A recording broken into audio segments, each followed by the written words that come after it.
मरीम नवाज ने कहा है कि जी हुकूमत जो ज़्यादा टूने पर चल रही है, इस बयान को आप किस नज़र से देखते हैं?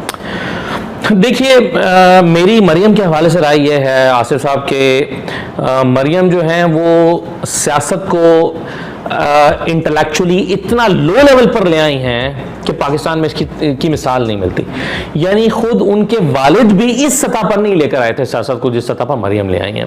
अगरचे उन्होंने भी अपने ज़माने में ऐसी घटिया हरकतें की, या चले घटिया का लफ्ज़ अगर आपको सख्त लगता है तो ऐसी गैर अखलाकी चीज़ें की कि हमने देखा कि बेनज़ीर की किरदार कुशी के लिए उन्होंने गंदे किस्म के स्लोगन मुतारिफ कराए, सब चीज़ें की। लेकिन फिर भी सियासत में कोई ना कोई भरम, कोई ना कोई आपका नज़रिया, एक आइडियोलॉजी, एक इंटेलेक्ट, कुछ ना कुछ सियासत में हमें मिल जाता था। लेकिन यहाँ पर मुखालफत की उस सतह पर मरियम लेकर आ गई हैं कि मेरा ख्याल है ना मुतालिया है, ना कोई विजन है, ना कोई ऐसी उनके यहाँ हमें कोई ऐसी तदब्बुर मिलता है जो उनकी गुफ्तगू से झलकता हो। अब ये कह देना कि जंतर मंतर पे हुकूमत चल रही है, जाहिर है वो किसकी तरफ इशारा कर रही हैं? वो फर्स्ट लेडी की तरफ इशारा कर रही हैं। तो आप एक ऐसी खातून को हिट कर रही हैं, टारगेट कर रही हैं जिनका सियासत से कोई ताल्लुक ही नहीं है। इसका मतलब ये हुआ कि आपके पास कंटेंट नहीं है और आप महज फैमिली को हिट करके और रेटिंग्स लेना चाह रही हैं या खबर बनवाना चाह रही हैं और आप हेडलाइंस बनाना चाह रही हैं। तो इसका मतलब ये हुआ कि आपके पास प्राइम मिनिस्टर की पॉलिसीज़ पर, उनकी शख्सियत पर, उनके ख़यालात पर, उनकी चीज़ों पर तनकीद करने के लिए कुछ नहीं है। देखिए, ये जो एक इख्तलाफ था ना, बेसिकली इसी कॉन्टेक्स्ट में बात किया ना मरियम ने कि फ़ौज और इमरान खान के दरमियान का इख्तलाफ हुआ, इसी कॉन्टेक्स्ट में बात किया ना। तो जितना इख्तलाफ नवाज शरीफ का फौज के साथ हुआ है उतना तो किसी वज़ीर आज़म का नहीं हुआ। यानी नवाज शरीफ ने 8 आर्मी चीफ्स के साथ काम किया। अगर पहले दौर से शुरू करें तो 3 आर्मी चीफ पहले दौर में, असलम बेग, आसिफ नवाज जंजुआ, वहीद काकड़, तीनों से इख्तलाफ हुआ। यानी एक को लगता था कि उनके फैमिली को कि इन्होंने इनको जहर दे के मारा है, जनरल आसिफ नवाज जंजुआ को हार्ट अटैक हुआ, यानी इतने इख्तलाफात थे। दूसरे के बारे में दूसरे ने तो इनको घर भेज दिया वहीद काकड़ साहब ने, और अगरचे वो गैर सियासी जनरल थे, सियासत में उनकी कोई दिलचस्पी नहीं थी, लेकिन उनको भेजना पड़ा, तो इख्तलाफ हुआ। फिर जंगीर करामत से इन्होंने इस्तीफा ले लिया, फिर परवेज मुशर्रफ ने इनको घर भेज दिया, इन्होंने उनको भेजा, तो दोनों आर्मी चीफ से इख्तलाफ हुए, 5 हो गए। अगले दौर में, तीसरे दौर में 3 आर्मी चीफ के साथ काम किया, तीनों के साथ नहीं बनी। कियानी साहब के साथ भी इख्तलाफ हो गया, राहिल शरीफ के साथ भी होगा, बाजवा साहब के साथ भी हो गया, जिनके बारे में आज नाम ले लेकर कहते हैं उन्होंने मुझे घर भेजा। और फिर ऐसे चीफ लगाने के मामले में भी नवाज शरीफ के जमाने में ही 2 लोगों से इख्तलाफ हुआ, वहीद काकड़ साहब से भी, जब उन्होंने जनरल नासिर को जो है वो तब्दील किया और अशरफ काजी साहब को लगाया, तो इनको हुआ कि आपने मेरे से पूछे बगैर लगा लिया। और फिर जनरल ज़ियाउद्दीन भट्ट को जब इन्होंने लगाया परवेज मुशर्रफ से पूछे बगैर, तो परवेज मुशर्रफ को एतराज हुआ कि आपने मुझसे पूछे बगैर ऐसे चीफ लगा लिया। तो देखिए, पहले तो खुद को अपने आप को देखना चाहिए ना कि आपके वालिद साहब की फौज के किसी चीफ के साथ बनी ही नहीं है, और आज आप एक छोटे से इख्तलाफ पर, जो कि पहला बाज़ाब्ता इख्तलाफ हमें नजर आया है, जो कि अब रिजॉल्व भी हो चुका है, तो उस इख्तलाफ पर आप टॉन्ट कर रही हैं कि जंतर मंतर से चल रहा है। गोया वो बता रही हैं कि पाकिस्तान की एक इतनी ज़बरदस्त प्रोफेशनल आर्मी जिसकी पूरी दुनिया तारीफ करती है, उसके ISI चीफ को, यानी वो इतना ज़बरदस्त इदारा जिसको पूरी दुनिया मानती है कि जो करा रहा है जी ISI करा रहा है। अमेरिका का इल्ज़ाम है कि अफगानिस्तान में जो कराया है ऐसे नहीं कराया, इल्ज़ाम है ना। रॉ कहती है कि जी जो करा रहा है अफगानिस्तान करा रहा है, मैं अफगानिस्तान से होकर अफगानिस्तान में लोग समझते हैं जो करा रही है ISI करा रही है। अच्छा, अब ये परसेप्शन है ISI के बारे में, और इस परसेप्शन के वाली पार्टी, यानी एक एजेंसी, एक इस परसेप्शन वाली एजेंसी जिसके बारे में इतना हाई रेट लोग करते हैं, उसके बारे में आप उसको कह रहे हैं कि जी ये तो जंतर मंतर से जो है ना वो करके इसका चीफ लगाया जा रहा है। तो आपको ये सोचना चाहिए कि आप किसको हिट कर रहे हैं, पाकिस्तान को, पाकिस्तान के इदारों को, पाकिस्तान के इदारों की क्रेडिबिलिटी को हिट कर रहे हैं पूरी दुनिया में। तो मैं इसलिए कह रहा हूँ कि कोई मुझे इंटरेक्ट नज़र नहीं आता, ये बहुत एक लो लेवल पर ले गई हैं और ज़ाती हमले करके स्कोर सेटल करने की कोशिश करती हैं। तो ये काबिल अफसोस है पाकिस्तान की सियासत में। असदुल्ला साहब कैसे हैं आप? जी अल्हम्दुलिल्लाह, थैंक यू। बताइएगा, हुकूमत का और DGI से कुछ झगड़ा चल रहा है, क्या वो ख़त्म हो गया आपकी नज़र? हाँ देखिए, झगड़ा तो शायद मेरा ख्याल है थोड़ा सख्त लफ्ज़ है। एक चीज़ पर इख्तलाफ कहना शायद ज़्यादा मुनासिब है कि इख्तलाफ था इस बात पर कि प्राइम मिनिस्टर की एक राय थी, उनकी राय ये थी कि DGISI जो है उनको कंटिन्यू करना चाहिए क्योंकि अफ़गानिस्तान के मामला हैं, सूरत हाल है, और फ़ौज का ये ख्याल था कि DGISI को तब्दील करना चाहिए।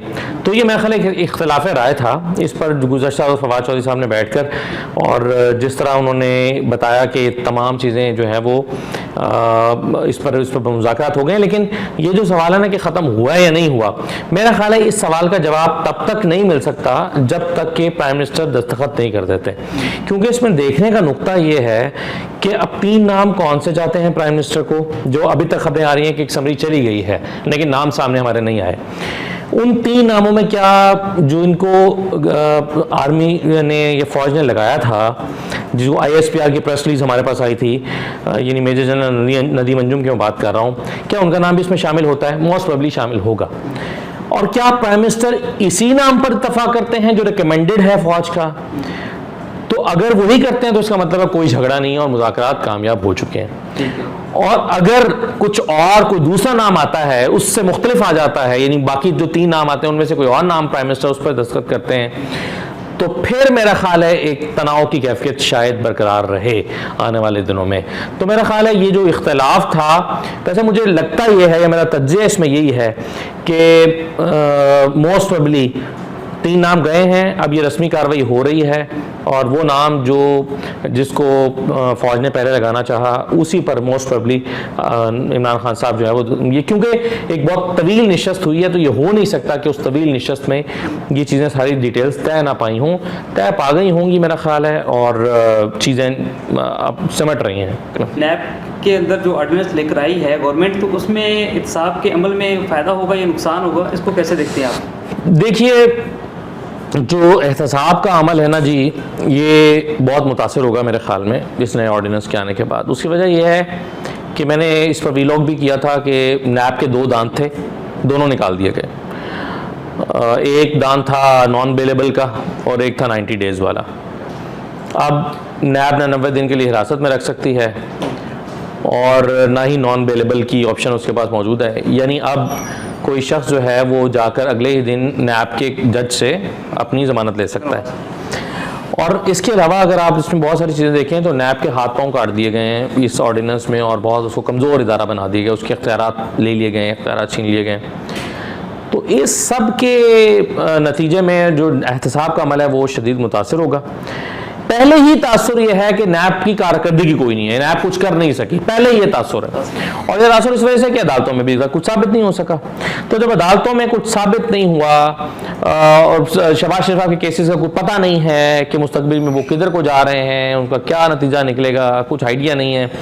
और अगरचे उस पर नैब ने अब मेरी राय यह है कि नैब ने बहुत अच्छा जो है वो काम किया है और नैब जो है वो उसने बहुत अच्छी रिसर्च करके और बड़ी बड़ी ज़बरदस्त फाइल सबमिट की है। लेकिन इसके बावजूद अगर अदालतों में कोई चीज़ किसी नतीजे पर नहीं पहुंच पा रही, बावजूद इसके कि उनके पास इख्तियारात मौजूद थे, जब आप इख्तियारात कम कर देंगे तो उसके बाद क्या होगा? और फिर नैब की कारकर्दगी पर देखें तो उन्होंने बहुत ज़्यादा रिकवरीज जो हैं वो हाउसिंग सोसाइटीज़ और जिन लोगों ने लोगों का माल खाया था, निकलवाई थी, उससे उन्होंने पैसे निकलवाए। तो अब जब आपने प्राइवेट बिजनेसमैनों को स्पेयर कर दिया है कि नैब उन पर हाथ नहीं डाल सकती, तो नैब की कारकर्दगी और अगले आप 2 साल के बाद देखिएगा कि इसका जो नंबर्स होंगे, जो हम कहते हैं कि जी बड़ी शानदार कारकर्दगी है, बड़ी रिकवरियां हैं, वो नंबर एकदम धड़ाम से नीचे गिर जाएंगे। ना वो अब काबीना के लोगों पर हाथ डाल सकेगा, ना कभी काबीना की कमेटियों के लोगों के ऊपर, ना फैसलों पर, ना ब्यूरोक्रेट्स पर, ना प्राइवेट बिजनेसमैनों पर, और ना ही शायद सियासतदानों पर। तो पहले ही बड़ा मुश्किल है क्योंकि वाइट कॉलर क्राइम को पकड़ना आसान नहीं है। तो मुझे नैब से अब कोई ज़्यादा उम्मीदें वाबस्ता नहीं नज़र आती। ये फिर किसको फ़ायदा देने के लिए ये फ्रॉडीनेस लगाया जा रहा है? देखें, तासुर जो है वो यही है कि हुकूमत को लगता है, एक तो मैं समझता हूँ कि उन्होंने वो एक इंटेंशन, अच्छी इंटेंशन ये हो सकती है कि ब्यूरोक्रेसी काम करे और बिज़नेस पाकिस्तान में चले और चीज़ें हों, ये पॉजिटिव इंटेंशन है। लेकिन इसके साथ साथ बहुत सारे ऐसे केसेस बहरहाल इसमें जो बेनिफिशरी हैं वो लोग भी होंगे जो इस वक्त वज़रा हैं, जो कमेटियों में बैठे हुए लोग हैं, क्योंकि उनके फैसलों को तहफ़्फ़ुज़ हासिल हो गया कि अगर उन्होंने गुड इंटेंशन के साथ कोई फैसला किया है और उसका मनफी नतीजा भी निकला है और उसका नुकसान भी हुआ है तो भी उनको पकड़ा नहीं जा सकता। तो बेनिफिशियरी कौन है, आप देख रहे हैं इसका बेनिफिशियरी कौन है, जो इसका बेनिफिशियरी आप समझे उसी के फायदे के लिए लाया गया। अच्छा, सही हो गया। अच्छा, दूसरा, आपने अफगानिस्तान का दौरा किया है तो आपने तालिबान को अब कैसा पाया है? वो पिछले दौर वाले तालिबान हैं या अभी भी उनकी सोच अब कुछ तब्दीली आई है उनकी सोच में? देखिए, अफ़गानिस्तान बिल्कुल, मैं 92 के लिए मैंने अफ़गानिस्तान को कवर किया और इस पे मैंने बहुत सारे कॉलम्स भी लिखे, प्रोग्राम्स किए और काफ़ी सारी न्यूज़ रिपोर्ट्स बनाई। ऑब्वियसली कई चीज़ें जो हैं वो आप जब जाके वहाँ देखते हैं ग्राउंड पर तो पता चलती हैं। तो मैं तालिबान के बारे में आपने जो सवाल किया, इस वक्त जो तालिबान की सबसे बड़ी फ़िक्रमंदी की वजह है वो दो बातें मुझे नज़र आती हैं। एक तो उनकी इकनॉमिक प्रॉब्लम्स, बैंक्स के इश्यूज़, जिसमें अभी तक वो मसला हल नहीं हुआ कि 20,000 रुपये आप पर वीक विड्रॉ कर सकते हैं अपने ही अकाउंट से। तो तालिबान को लगता है कि जब तक अमेरिका उनके एसेट्स को रिलीज़ नहीं करेगा, जब तक उनके फंड्स बहाल नहीं होंगे, जब तक उनकी एड जारी नहीं होगी, तब तक ये मसला हल नहीं होगा। और जब तक ये मसला हल नहीं होगा, लोग जो है वो इस पर अपसेट रहेंगे, कारोबार ख़राब रहेंगे और चीज़ें जो हैं वो सही नहीं हो पाएंगी। तो ऐसे में यहाँ अफ़गानिस्तान में तालिबान की मकबूलियत भी इन्हीं चीज़ों पर डिपेंड करती है कि जब तक लोग मौजूदा हालात से खुश होंगे तो वो हुकूमत से खुश होंगे। अच्छा, जहाँ तक इस सवाल का ताल्लुक है कि तालिबान क्या माजी की तरह के हैं, तो माजी की तरह के वो नहीं हैं।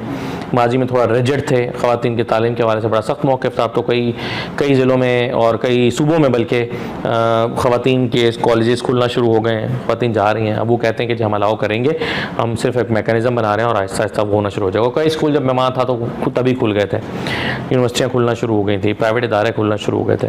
तो ये तो वहाँ पर हो रहा है। प्लस सज़ाओं के हवाले से जो है वो अभी उन्होंने कुछ ऐसा अनाउंस नहीं किया कि हाथ काट दिए जाएंगे और सख्त किस्म की सज़ा दी जाएंगी। अगरचे उन्होंने हेरात में हमने देखा कुछ लोगों को लटकाया चौक में, लेकिन वो वही लोग थे जिनके बारे में था कि ये बच्चों के अगवाकार हैं। लेकिन और वो उनको कत्ल नहीं किया बल्कि वो मारे गए, लड़ाई में मारे गए और फिर उनको लाशें लटका दी। ये जो मौक़िफ़ उनका सामने आया, तो मैं ये समझता हूँ कि इस दफ़ा जो तालिबान के खौफ की फ़ज़ा है वो नहीं थी। ख़वातीन बहुत आज़ादी के साथ मार्केटों में घूम रही थी, उन पर कोई पाबंदी नहीं थी कि वो अपना चेहरा ढांप के बाहर निकलें। उसी मार्केट में ख़वातीन फिर रही हैं और उसी मार्केट में तालिबान सिक्योरिटी के फ़राइज़ भी सर अंजाम दे रहे थे और कोई किसी को रोक कर नहीं कहता था कि जी आप अपने ऐसा ड्रेस कोड पहने और वैसा ड्रेस कोड पहने। तो कई चीज़ें जो है वो बेहतरी की तरफ गामज़न है। उम्मीद है हालात आहिस्ता आहिस्ता बेहतर हो जाएंगे, इकनॉमिक प्रॉब्लम्स रिजॉल्व होंगी तो बाकी चीज़ें आहिस्ता आहिस्ता बेहतर हो जाएंगी वहाँ पर। बहुत शुक्रिया सर। नाज़रीन, ये थे असदुल्ला खान साहब, सीनियर सहाफ़ी, जिनकी गुफ्तगू आप सुन रहे थे। इसी के साथ अपने मेज़बान मियां आसिफ को दीजिए इजाज़त। अपना और अपने हम वतनों का रखिएगा बहुत सारा ख्याल। अल्लाह ने के बाद।